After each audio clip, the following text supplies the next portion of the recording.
Olá, olá, olá! Sejam muito bem-vindos ao Unicap Talks, um podcast que conecta você, paciente, com os melhores especialistas da área da saúde. Eu sou a Acley Viana e aqui do meu lado o Dr. Daniel Hortelados. Como sempre, né, Clay? Bom dia, boa tarde, boa noite. Bom dia, boa tarde, boa noite. Tudo bem contigo? Tudo ótimo. Episódio 37. Tu vê, tu achava que ia durar tanto, não? Porra, cara. Estamos quase fechando um ano, hein? É. Pelo menos um ano a gente tem que fechar, né? Não dá pra encerrar o projeto antes de um ano. É verdade. Não, e com os convidados que a gente tá trazendo, então... Tá ficando fácil, né? Tá ficando fácil, Tá. né? Quem que a gente convidou para falar sobre... algo de cabeça e pescoço hoje? Alguma coisa em cabeça e pescoço. Hoje a gente vai falar sobre quimioterapia em cabeça e pescoço. Que tipos de quimioterapia antes, depois da cirurgia, se substitui a cirurgia, se não substitui, se cai cabelo, se não cai cabelo, né? Todas aquelas dúvidas dos pacientes sobre quimioterapia. Que a gente ouve muito, né? A gente ouve muito e para isso a gente trouxe alguém, para variar, que entende mais do que a gente, né? Isso que é importante, né? Sempre, A gente né? não precisa saber, mas a gente tem que saber quem sabe das Exatamente, coisas. Né? Não precisa saber tudo, só precisa saber quem sabe. E a gente trouxe uma oncologista, né? Uma amiga nossa, doutora Ana. Ana, se apresente pro pessoal. Então, muito prazer, muito obrigada pelo convite, Acley, Daniel. Eu sou oncologista, meu nome é Ana Cláudia, eu sou oncologista, eu me dedico à área de tumores de cabeça e pescoço, dentre outras áreas do corpo humano, como câncer de pulmão, câncer de mama e pele e melanoma. Para mim é uma felicidade, um prazer enorme estar aqui e modéstia à parte de vocês, né? Vocês são muito conhecedores da área, a gente troca várias ideias, então, na verdade, vou repetir no molhado tudo que vocês já sabem. Ana, a gente que tem que agradecer a tua presença, a gente sabe como que é o teu dia a dia. E para vocês que não conhecem a doutora Ana Cláudia Galdino, ela é uma referência nessa parte de oncologia em cabeça e pescoço, é nossa referência. E os pacientes elogiam muito o atendimento dela, então obrigado por estar aqui. E assim, a gente começou, Ana, falando meio de brincadeiras, assim, mas esse é um assunto muito sério, a gente até tenta levar de uma forma um pouco mais leve, porque é um assunto realmente muito sério. E que assusta muito. E assusta muito, né? E é isso que eu ia falar. É um assunto que, na verdade, é um tabu, tem um estigma muito grande. A pessoa ouve falar em quimioterapia, pensa em todos aqueles efeitos colaterais, e enjoo, e vômito, e cai cabelo, e internação, e remédio na veia, que a gente sabe que isso acontece tudo, só que não são todos os casos, então é isso que a gente quer conversar hoje, assim, sobre quais são as opções que existem hoje em quimioterapia. A gente sabe que tem medicamentos novos, vamos até falar sobre isso, né? Mas assim, que opções que existem, para que doenças que se faz, quais são os tipos de quimioterapia que são feitas. Então acho que vamos conversar sobre isso. Bastante, eu acho que a primeira coisa que ela já falou, né, que ela é uma oncologista que atua em cabeça e pescoço. Então, oncologista, pelo que você falou, tem não é uma especialidade, mas como se fosse uma área de atuação dentro, né? Algo que você se especializa mais, né? E por que vocês fazem essa subespecialização? Tipo, por que tu faz muito pulmão e cabeça e pescoço e não oncologia de toda geral, assim? Legal. Na verdade, a oncologia no Brasil, então começando por etapas respondendo as duas perguntas, a oncologia clínica no Brasil, ela é de certa forma uma especialidade recente. Então, antes era considerada cancerologia e aí realmente não havia muita diferença na abordagem de tratamento sistêmico, independente do sítio primário de tratamento do paciente que fazia um diagnóstico de câncer. Então, essa questão de segmentação por área, ela é algo que convencionou mais ao passo aí dos últimos 10, 15 anos, quando novas modalidades de tratamento começaram a surgir e também o reconhecimento das particularidades da biologia de cada tumor. Então, a gente começou a perceber que a biologia, claro que algumas coisas já eram muito bem conhecidas, como tumores hormônio dependentes, como câncer de mama, câncer de próstata, diferente de outros tumores, né, relacionados ao tabagismo, bebida, infecções virais. Claro que essa sabedoria já existia, mas o reconhecimento molecular e, a partir daí, outros tratamentos, outras modalidades de tratamento, fez com que a velocidade de conhecimento e novos tratamentos surgissem, também fez com que os médicos começassem a se especializar mais em cada área. Porque quando a gente fala, por exemplo, de um câncer de pulmão, a gente fala de várias doenças diferentes que têm comportamentos biológicos completamente distintos entre si, onde um tratamento não vai ajudar em absolutamente nada no outro tipo de câncer de pulmão, mas que recebem o mesmo nome. E isso é uma verdade para outros tumores. Câncer de cabeça e pescoço ainda é um pouquinho parecido, mas um pouquinho diferente, a gente vai poder falar, mas existem algumas partes do nosso corpo que se comportam de uma maneira muito diferente mesmo. Então, mais ou menos nos últimos 10 anos, as novas escolas, né, no caso as residências em oncologia clínica, cada vez mais têm defendido, apoiado e incentivado que esses médicos passem a atuar dirigido a determinadas áreas de atuação. É um segmento que você acaba se familiarizando ainda no primeiro ano da residência, e aí toda a condução acaba sendo direcionada para aquelas áreas que você tem mais interesse. É um modelo muito semelhante da residência de oncologia nos Estados Unidos. Uhum. Então, mais ou menos, o residente, ele escolhe, ele passa meio que em todos os grupos tumorais, mas na sequência ele acaba definindo que departamento ele vai seguir, e lá é um pouquinho mais intenso, fica mais tempo nas áreas de atuação. Aqui no Brasil a gente ainda passa por todas as áreas, e num momento opcional, a mais, é que a gente acaba realmente se dedicando a essa área. Mas também, né, muito conhecimento era isso que eu falava. Atualmente, né? Antigamente devia ter poucas drogas, tratava todas as doenças, e hoje em dia câncer de cabeça e pescoço é muito diferente da mama, gastrointestinal, pulmão, pé, até da pele. Os medicamentos mudar, né? As drogas mudar. E isso é uma coisa que até que eu ia tentar pra gente dividir, né? Já que a gente não vai conseguir fazer tudo num episódio só. A gente tentar, vamos botar assim, focar nesse episódio na quimioterapia clássica, né? Assim, naquela mais, você falou, mais antiga, mais de 10 anos para trás, e a gente deixar essas drogas novas, essas terapias novas para um segundo momento para a gente abordar elas, né? Porque acho que a grande dúvida dos pacientes e o grande medo dos pacientes que o Daniel falou está mais relacionado à quimioterapia clássica, né? Ou isso também é hoje nos tratamentos mais modernos, ou esses efeitos colaterais que as pessoas tanto temem, é mais nessas drogas mais antigas. Tanto o paciente quanto o médico. Isso. Na verdade, claro que existem vários tratamentos, né, que estão associados a efeitos colaterais graves, bastante preocupantes, mas para a gente não voar misturar, muito, eu vou me ater somente àquilo que está envolvendo aí o portfólio de tratamento dos cânceres de cabeça e pescoço. Então, quando a gente compara químio com outros tratamentos, como imunoterapia, terapia-alvo, de fato, a quimioterapia é o que gera mais ansiedade no próprio paciente e também é o que está mais relacionado a um possível efeito colateral adverso. Mas, em termos de efeitos colaterais, assim como essas novas modalidades de tratamento melhoraram, os tratamentos para o controle dos efeitos colaterais também melhoraram muito. Então, quando você faz um tratamento bem assistido, com todas as profilaxias bem aplicadas, bem orientadas, a rigor é para o paciente passar todo o regime de tratamento sem maiores efeitos colaterais mais intensos, sem complicar ou prejudicar a qualidade de vida desse paciente em termos de atuação profissional ou qualquer outra atividade diária. E Ana, assim, voltando um pouquinho, para as pessoas em casa que não sabem, o que é uma quimioterapia? A gente consegue meio que definir isso? Com certeza. A quimioterapia é um tipo de medicamento que ele atua especificamente dentro de uma parte do ciclo celular. E, basicamente, ela acaba comprometendo a replicação de células que estão se multiplicando muito rapidamente, estão numa velocidade de replicação mais intensa. A gente sabe que o câncer, na sua biologia, no cenário, ele é um estado em que é um conglomerado de células que está em constante atividade e replicação celular. Então, é uma célula que vai se multiplicando indefinidamente. Existem partes do nosso corpo que também estão num processo de replicação mais acelerada, como as células da mucosa intestinal, células da medula óssea, que a gente sabe, né, que se renovam eventualmente a cada 2 semanas, plaquetas a cada 3 dias, e células do bulbo capilar. Então, quando eventualmente, dependendo do momento em que eu vou comprometer essa replicação celular, eu acabo por comprometer principalmente essas áreas.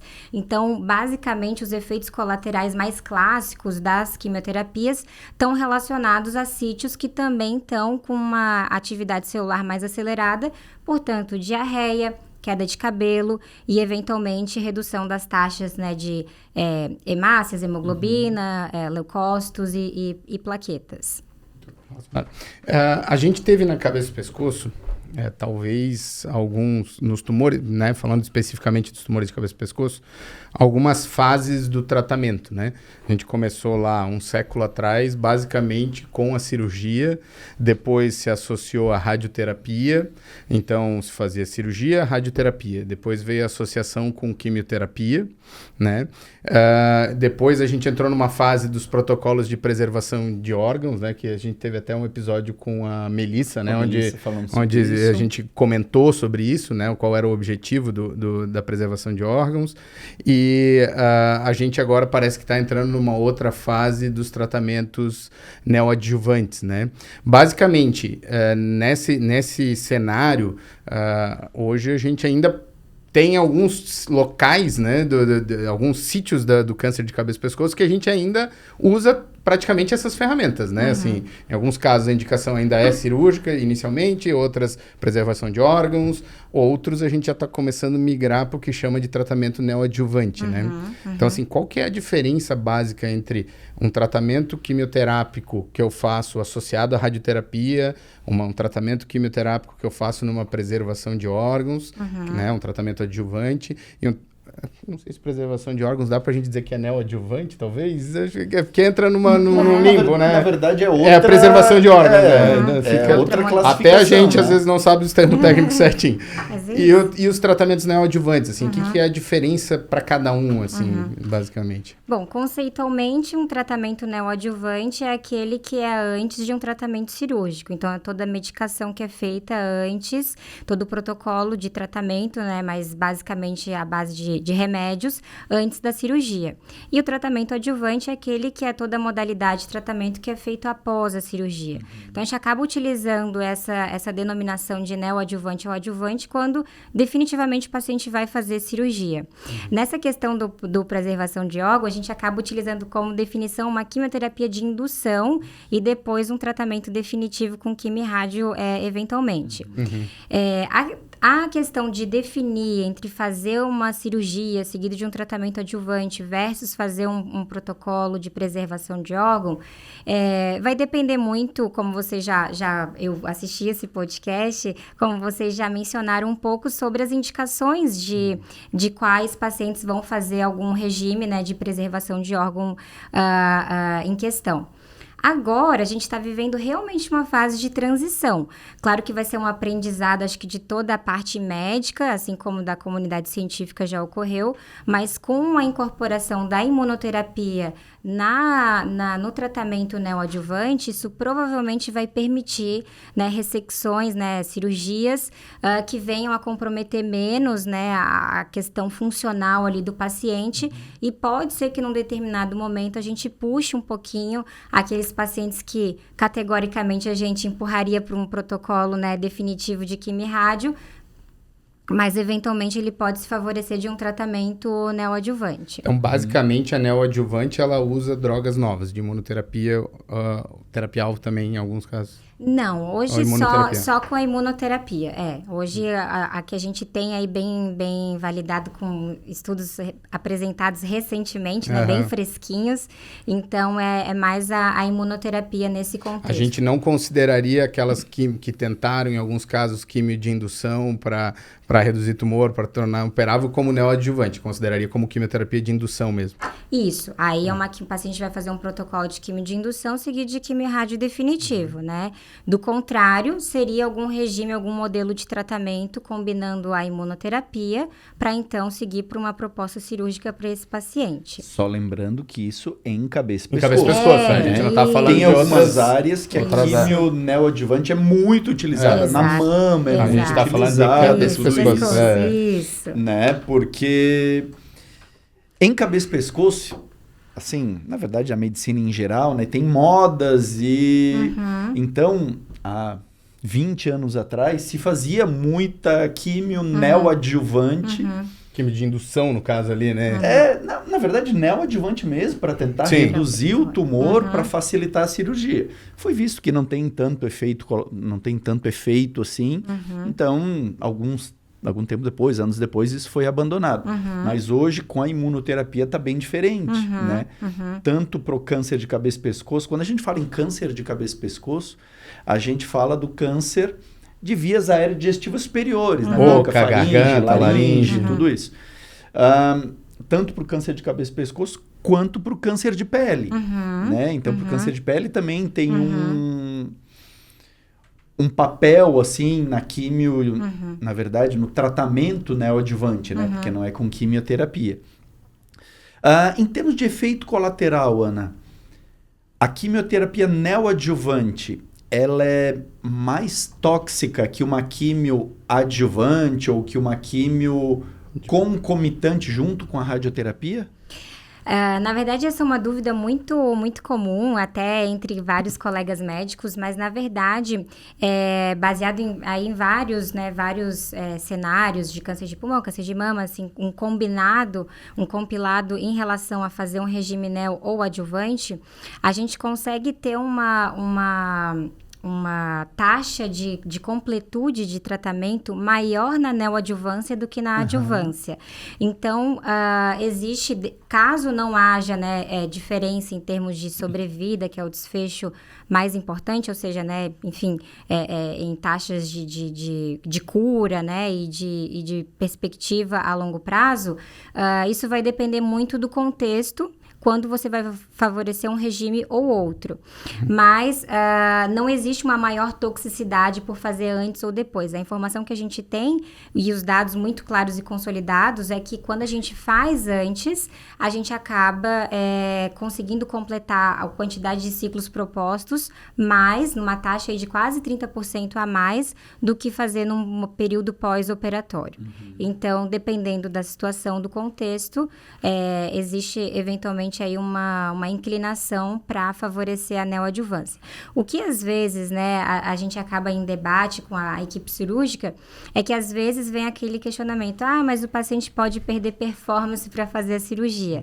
E aí acaba ficando uma discussão, um debate. Claro que aí é que está, né, o brilhantismo da discussão, né, com os olhares do cirurgião, o olhar da parte clínica. Mas o ponto é que a gente pode discutir que talvez o paciente que progrediu durante um tratamento neoadjuvante, talvez seria um paciente que iria progredir logo após a cirurgia. E aí isso já denota um paciente que já é de pior prognóstico e possivelmente você pôde poupar uma cirurgia fútil. Por outro lado, há quem defenda também que o único momento de resgatar o paciente ali com o diagnóstico seria no momento cirúrgico e você acaba perdendo essa oportunidade.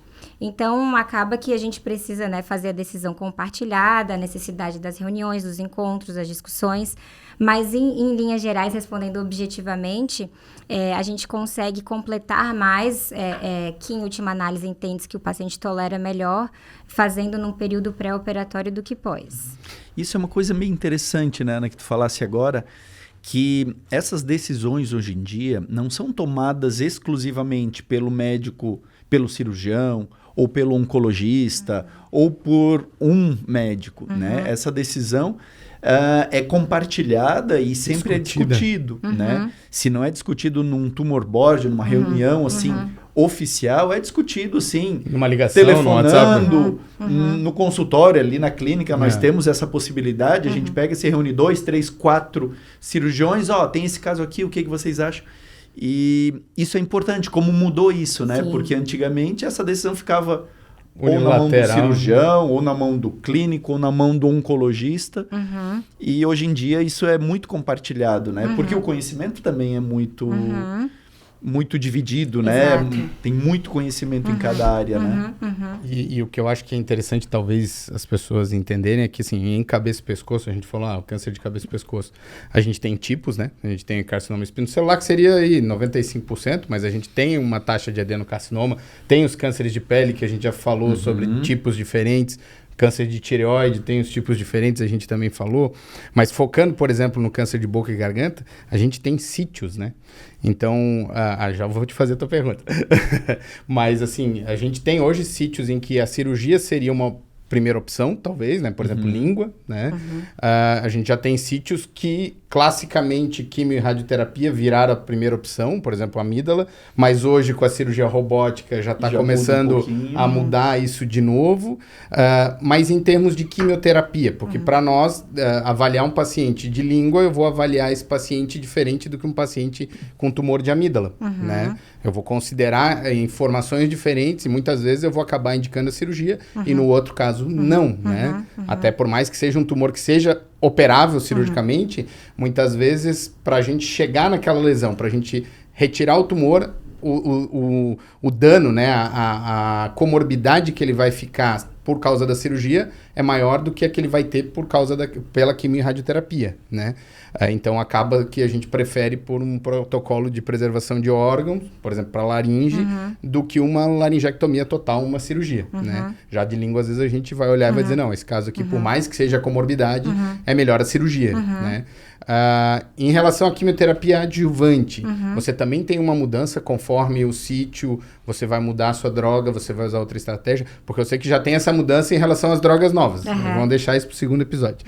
Mas, assim, em relação às drogas clássicas, você tem uma mudança conforme o sítio ou é meio que uma receita padrão, assim, e vai? Olha, para câncer de cabeça e pescoço é quase uma receita padrão, tá? Nos pacientes, né, que tem aí uma margem comprometida, uma margem exígua, ou quando o comprometimento linfonodal, ele tem, além da cápsula linfonodal, então extravasamento linfonodal, esses pacientes, independente do sítio, ele vai precisar combinar a quimioterapia com a radioterapia na sua adjuvância. A radioterapia que realmente vai depender de critérios diferentes. Então, nos cânceres de cavidade oral, a gente olha a profundidade de invasão, nos outros a gente olha invasão perineural, enfim, outros critérios para definir se esse paciente vai realmente precisar fazer uma radioterapia adjuvante ou não. Mas a químio, né, e aqui a gente está falando de cisplatina, a medicação que a gente faz... É a comum, é mais utilizada na adjuvância. Na adjuvância, ou seja, depois do tratamento cirúrgico. Sim, exato. Aí ela vai ser basicamente indicada somente nessas duas situações. Como você disse, agora com os novos estudos, com essas novas abordagens aí de tratamento, acrescentou alguns critérios a mais, então não são só esses dois, alguns com outro perfil, mas que também são pacientes assim, de maior volume tumoral, maior risco, e aí também inclui a necessidade de fazer a combinação tanto da tal da cisplatina como outro modelo de tratamento. A cisplatina, então, que é o vilão que o pessoal reclama da queda de cabelo, dos vômitos, da diarreia. Então, vamos lá. A cisplatina, ela não causa queda de cabelo. O que geralmente causa queda de cabelo no protocolo de tratamento de câncer de cabeça e pescoço são principalmente os taxanos, que é o docetaxel, paclitaxel, ou eventualmente as fluoropirimidinas, que é o 5-fluoracil, também pode estar associado um pouco com alguma rarefação, uma queda mais intensa, mas principalmente os taxanos. Uma dúvida que as pessoas têm. Como que é feito isso? O cara vai lá, vai fazer injetável, vai fazer na clínica, vai ficar internado, vai fazer uma semana inteira, vai fazer o período inteiro. Como é que é?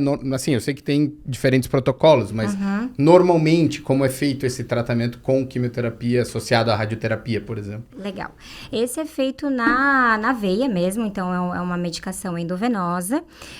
A cisplatina em si, ela está associada a alguns efeitos colaterais bastante clássicos, como você falou, na náusea, então exige ali uma pré-medicação bem intensa para o paciente não ter nenhum desconforto, né, de êmese na pós-aplicação. Também está associada a algum quadro de evolução de sobrecarga renal, distúrbio eletrolítico. Então, é um período de infusão mais demorado, porque a gente faz bastante soro, repõe já esses eletrólitos antecipadamente, para que ele não tenha nenhuma complicação relacionada ao medicamento. Mas é um medicamento que é feito endovenoso. Como a cisplatina somente, ela tem um período muito, muito autolimitado, né, nesse esquema adjuvante, se o paciente ele tem uma boa rede, né, de vasos periféricos, a gente faz no bracinho mesmo. Uhum. Para aqueles pacientes que têm alguma fragilidade capilar, alguma dificuldade, ou para aqueles que vão fazer aquele protocolo da quimioterapia de indução, que são mais quimioterapias, maior tempo de infusão, a gente favorece fazer diretamente num acesso, né, numa veia central, numa veia que desemboca direto no coração, e aí precisa fazer um procedimento, colocar um dispositivo, um catéter central, para então, quando ele chegar no dia da aplicação, a gente puncionar esse dispositivo e entregar a medicação direto nessa veia mais robusta, mais calibrosa. Exato. Mas quando é só na fase adjuvante, ou seja, pós-operatório, combinado com a radioterapia, a gente tradicionalmente faz na veia do braço, porque a cisplatina, ela não é uma medicação vesicante, ou seja, se eventualmente romper o vaso do paciente no braço e extravasar um pouco daquela medicação, não vai ter risco de fazer necrose de tecido.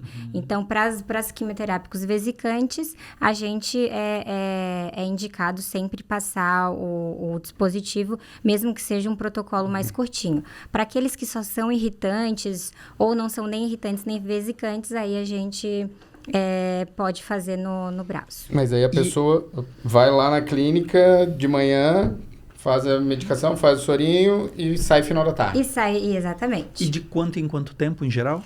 Então, o regime tradicional, né, que mostrou o benefício de sobrevida, com da combinação da cisplatina com a rádio, nesses 2 cenários que eu comentei, de comprometimento de margens e o extravasamento extranodal, ele foi um estudo que foi utilizado na dose de 100 miligramas por metro quadrado a cada 3 semanas por 3 vezes. Então, esse é o regime padrão, tradicional.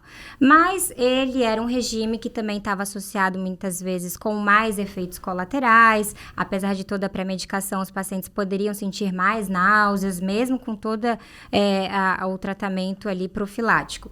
Então, alguns estudos de não inferioridade, ou seja, tentando mostrar que não é inferior fazer um outro regime fracionado, conseguiram demonstrar que é possível, eventualmente, você utilizar esse regime.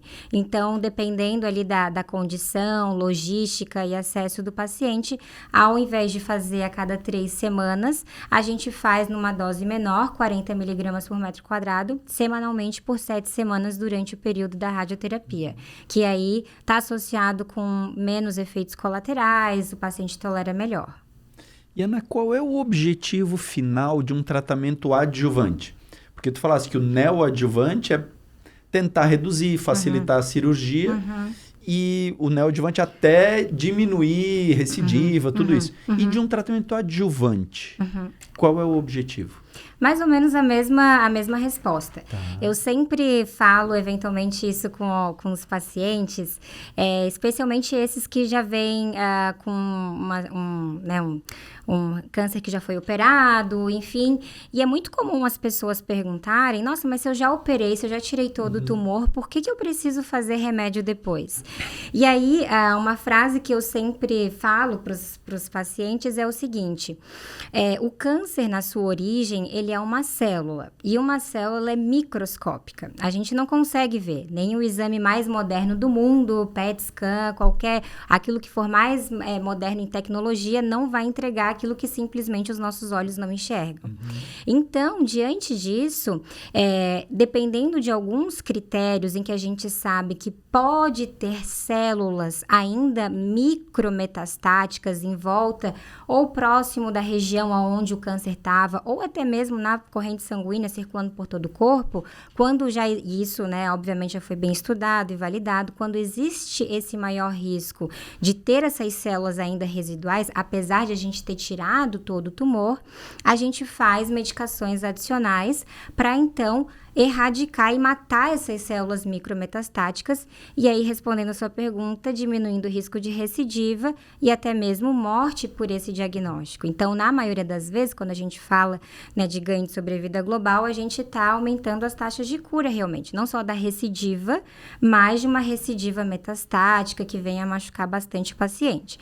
Então, o fundamento de fazer um tratamento adjuvante é justamente esse. A gente conseguir eliminar essas células micrometastáticas que estão ali, né, que tem maior risco de estar ali e a gente, então, aumentar as taxas de cura. Uma pergunta que os pacientes sempre fazem, né? A gente faz a cirurgia, né, Daniel? E já no quarto do hospital eles querem saber quando que eles começam a quimioterapia ou a radioterapia, né? E isso a gente tem um tempo, né? A gente não... Como é que funciona isso para vocês? Tipo, quando que o paciente ele terminou a cirurgia, quando que você vai pode dizer assim, agora a gente vai começar o tratamento adjuvante? Mais uma vez, essa é uma decisão compartilhada com os cirurgiões, mas basicamente o que a gente, né, tem de dado na literatura é que o ideal é você começar em até 3 meses da data da cirurgia, em até 12 semanas. Além desse período, parece que o benefício do tratamento ele acaba caindo. Então, a gente tenta fazer sempre o mais próximo, justamente para a gente conseguir resgatar, enfim, essas células, como eu acabei de falar, e conseguir eliminá-las por completo.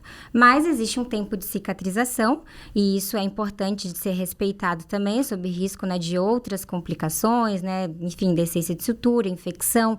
Vamos lembrar que a gente está falando de medicamentos que podem diminuir a imunidade, fragilizam a mucosa, aumenta o risco ali de infecção local mesmo. Então, esse tempo de cicatrização, ele precisa, sim, ser respeitado. Então, na média, acaba ficando entre 4 a 6 a 8 a 10 semanas pós-operatório. Eu acho que isso é importante porque, assim, a gente tem... cada paciente... A gente tem cirurgias diferentes e recuperações diferentes, né? Então, se um paciente você consegue mandar para quimioterapia e radioterapia com 4 semanas... Tem outros que a gente vai conseguir mandar com 10, porque teve uma descência de sutura, tem que esperar cicatrizar. E a gente sabe que colocou... Quimioterapia nem é tão vilão, né? Uma hora a gente tem que trazer um radioterapeuta para ele se explicar, né? Porque na adjuvância a gente vê, os pacientes não sofrem com a químio. Eles sofrem muito mais com a radioterapia. Com a rádio, né? A rádio é mais agressiva. E assim, colocar a radioterapia numa sutura que não cicatrizou é quase não cicatrizar nunca mais, né? Então...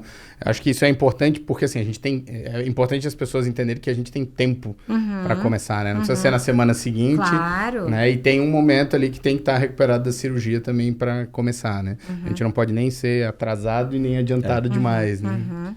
Ana, existe papel de quimioterapia na neoadjuvância ou na adjuvância? Para câncer de pele, para câncer de tireoide, agora abrangendo um pouco mais os tumores de cabeça e pescoço, e tumores de glândula salivar, tem algum papel para isso? Então, vou começar pelo final. Glândula salivar, tá? A glândula salivar é uma entidade que tem alguns subtipos e cada um desses subtipos, ele tem um comportamento biológico diferente. Então, os carcinomas secretores, eles têm uma maior propensão de ter alguma mutação específica, né? Os carcinomas ductais se comportam muito semelhante como o carcinoma ductal de mama, enfim. Então, cada tipo o carcinoma mucoepidermoide, ele tem um comportamento mais semelhante com o próprio SEC, com o próprio carcinoma escamoso, como, né, o tradicional câncer de cabeça e pescoço. Então, cada um desses carcinomas de glândula salivar, eles têm um comportamento biológico diferente e saber molecularmente isso também interfere. Mas, a rigor, carcinoma de glândula salivar não responde muito bem à quimioterapia. Então, sempre que a gente puder operar, é o melhor para esse paciente. Nem tanto com rádio, nem tanto com químio. A cirurgia sempre vai ser o melhor. Quando, eventualmente, né, tem alguma dessas características, dependendo da extensão do tumor, dá para, então, individualizar e pensar num tratamento neoadjuvante, né, enfim, que você vai diminuir tamanho de volume tumoral, vai permitir fazer cirurgia e assim conseguir entregar aí um maior controle da doença para o paciente. Os carcinomas de tireoide, da mesma forma, a gente tem, né, particularidades entre os carcinomas diferenciados, medular e anaplásico, e da mesma forma eles também têm comportamentos, né, biológicos moleculares distintos e, mais uma vez, tratamentos também distintos. E da mesma forma, são tumores que não costumam responder muito bem à quimioterapia.